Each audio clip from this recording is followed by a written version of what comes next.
So we've learned a lot about what anxiety is and what the symptoms of anxiety are.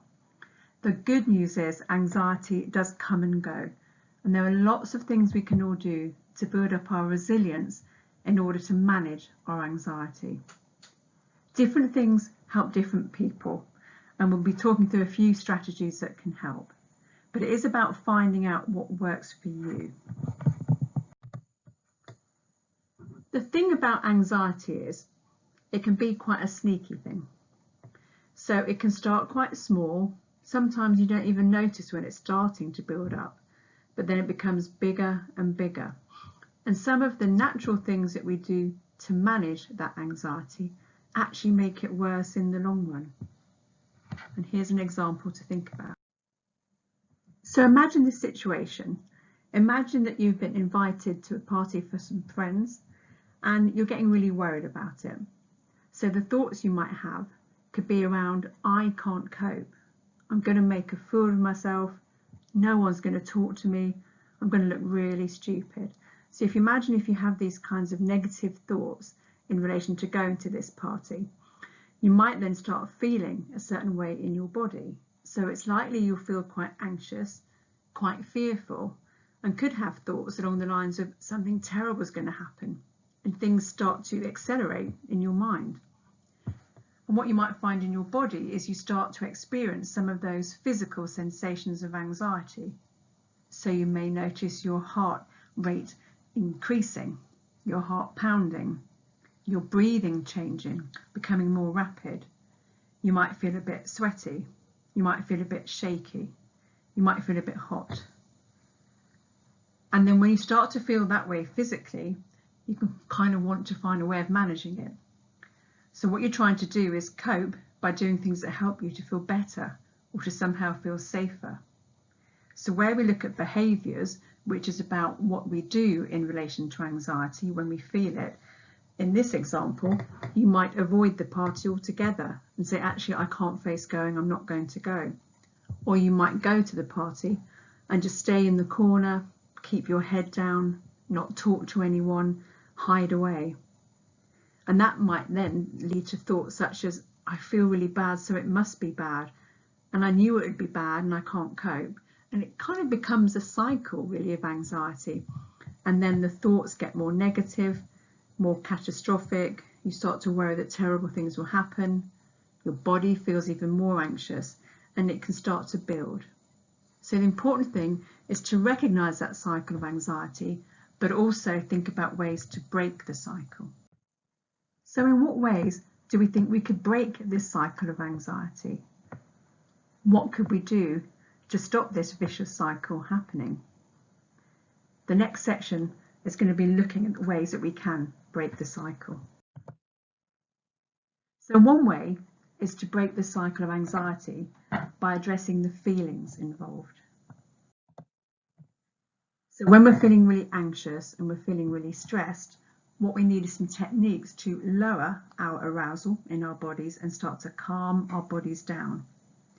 And box breathing is a really nice technique to try. And it involves inhaling through the nose for about 4 seconds, holding the breath for about 4 seconds, exhaling through the mouth for 4 seconds, and then holding for a further 4 seconds. And you can do as many cycles as you want to go round and round, and it helps you to calm yourself down. And we're going to have a go at this now.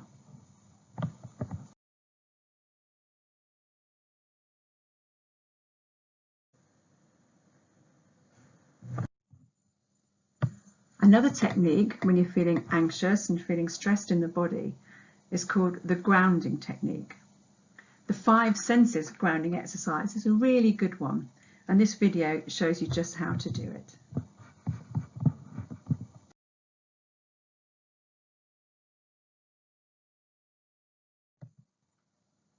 Another way to break the cycle of anxiety is at the thought level. So that's about challenging some of these negative, catastrophic thoughts we can have when we feel anxious or panicky. And some of them you can see here. So I feel so bad, it must be bad. Thoughts such as I can't cope, thinking something terrible is going to happen, These are really common thoughts that people have when they're feeling quite anxious and panicky. So if we can start to challenge those and address those, it can help to reduce the anxiety. Positive self-talk is a really useful tool in this respect, and it involves saying to yourself or aloud statements that encourage you, build your confidence, and tackle those negative thoughts you might be having. And what we know from research is we probably need 2 or 3 positive self-talk statements to challenge a negative thought. And these need to be personally encouraging statements that mean something to you to help you get through a difficult situation. And examples of positive self-talk could be things like, I can do it, I'll do great, I've got this, I'll keep trying. These are just some examples, but what works really well is if you can think of one that really means something to you, said in your own words. So pause for a few moments to think about some examples of positive self-talk that you could use. This little cartoon here says, worrying won't stop the bad stuff from happening, it just stops you from enjoying the good. And what we can find is something happens where we get into a habit of worrying about something. And if it's in our control, it might be that we need to think about plans to address the worry. So it might be we can do a bit of problem solving for those things that we can control to try and see if there are positive ways out. What can be really tricky is if you're worrying about things that are outside of our control, things we cannot fix. What we need to then do is turn away from the worry, move away from that worry and anxiety, and focus on what's really important to us. So as this cartoon shows, worrying doesn't really make any difference. It just stops you enjoying the good stuff. So if you can control it, you can start to think about problem solving around that difficulty. But if it's outside of our control, we probably need to just focus on what's important to us. This video shows a really useful technique. It's called the struggle switch, and it's really about noticing negative worries, noticing anxiety and worrying thoughts, but not getting too hooked into them, and really thinking about what's important to us and turning our attention and our action to what's important and what means something to us. So we're going to have a look at this video.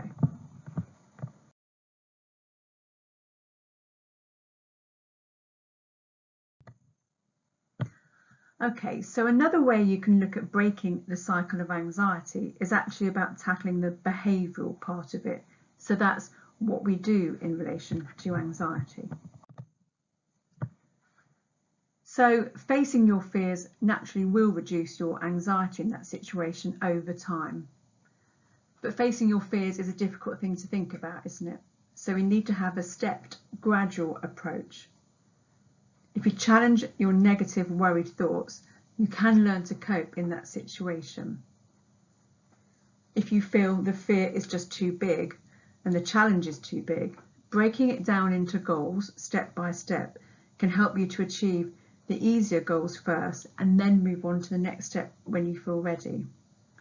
And using those techniques to manage our anxiety, such as box breathing, belly breathing, and grounding techniques, can really help us to start facing our fears rather than avoiding those situations that we worry about.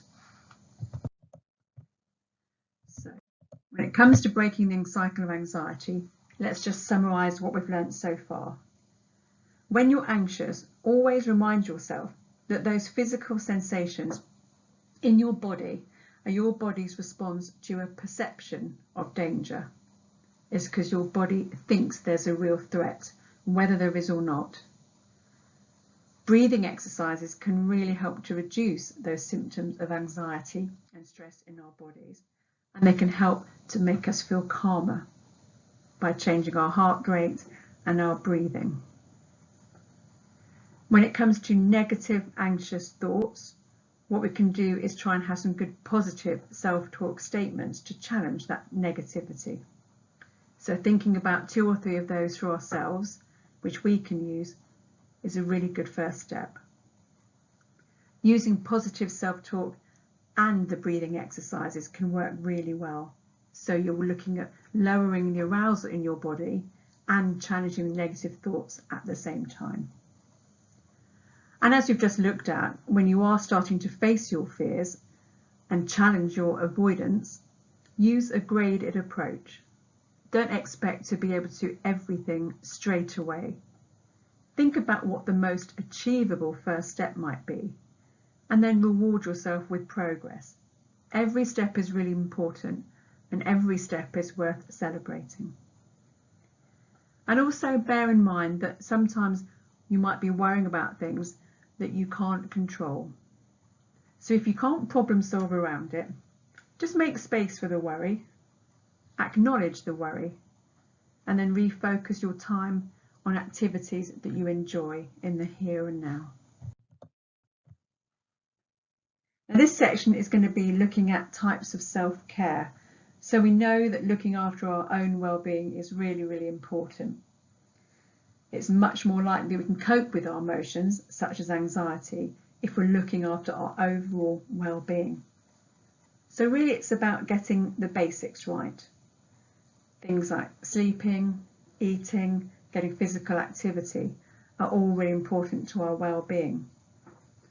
Also, being kind and compassionate to ourselves in the way we respond to our emotions, not being hard on ourselves or critical. And also reaching out and connecting with others is really good for our well-being, being able to talk through difficult situations, and in that way you can receive understanding, support and validation for what you feel, so people can understand how you're feeling, and that can be really important to us.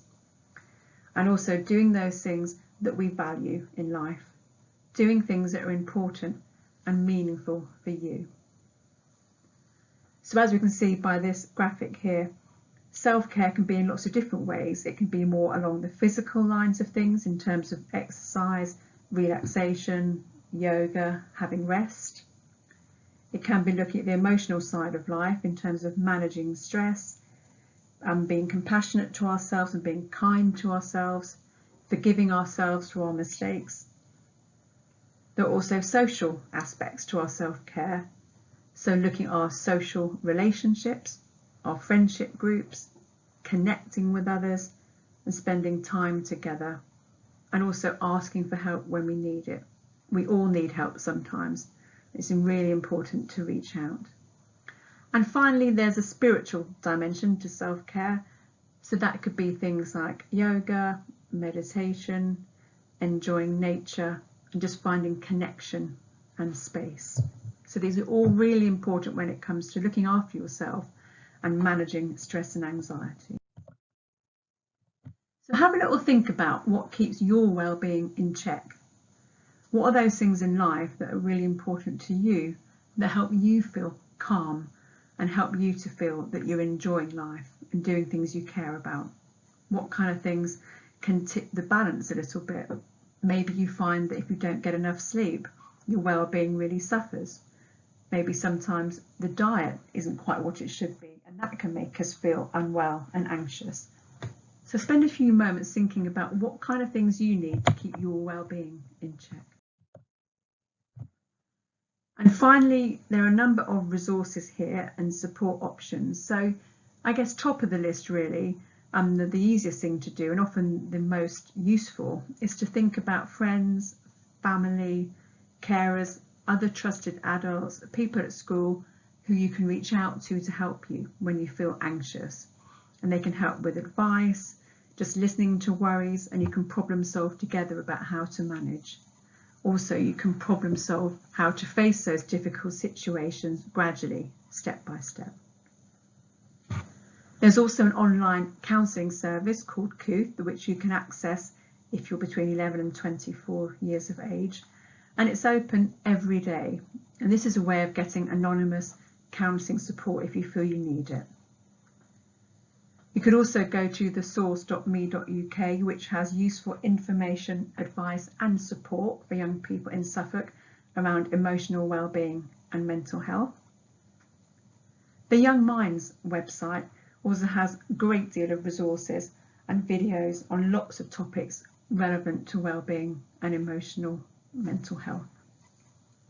And finally, you are able to text your confidential school nursing service on the number shown if you want to discuss anything with them that you're worried about. Thank you for taking part.